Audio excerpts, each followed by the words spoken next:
Salam sigap dan shalom. Renungan kita pada hari ini, Rabu 26 Januari 2022, berjudul Kita Harus Mengarahkan Pandangan Manusia pada Yesus. Ayat intinya terdapat di dalam Yohanes 1 ayat 29. Lihatlah anak domba Allah yang menghapus dosa dunia. Pena Inspirasi menuliskan yang dimaksud dengan judul renungan kita pagi ini, kita harus mengarahkan pandangan manusia pada Yesus sebagai petunjuk bagi kita sekarang untuk mendekatkan diri kepada Allah adalah sebagai berikut.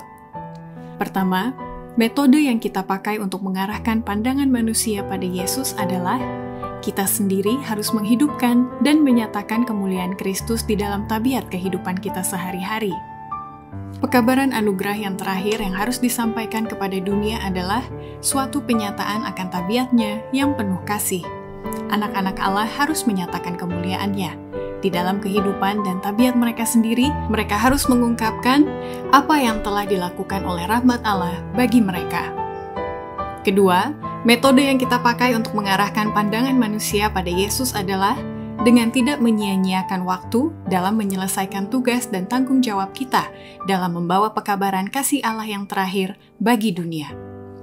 Masa kesusahan yang semakin menghebat sampai kesudahan sudah sangat dekat. Tidak ada waktu yang boleh disia-siakan. Dunia digerakkan oleh roh peperangan. Nubuatan Daniel pasal 11 hampir mencapai kegenapannya.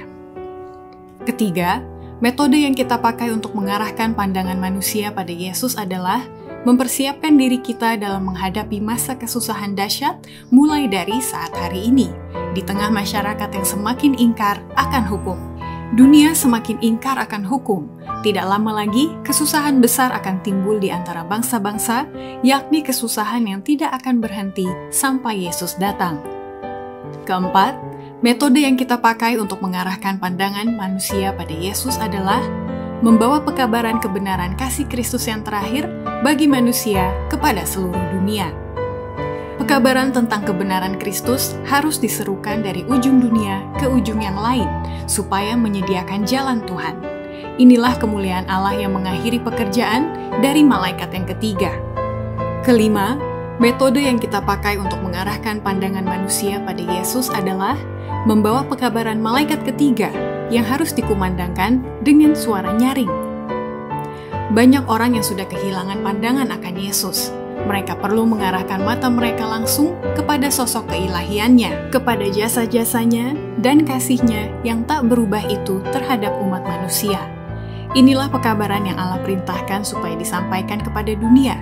Itulah pekabaran malaikat ketiga yang harus dikumandangkan dengan suara nyaring dan dibarengi dengan pencurahan rohnya dalam ukuran yang besar. Demikianlah renungan kita pada hari ini. Kiranya Tuhan memberkati kita semua.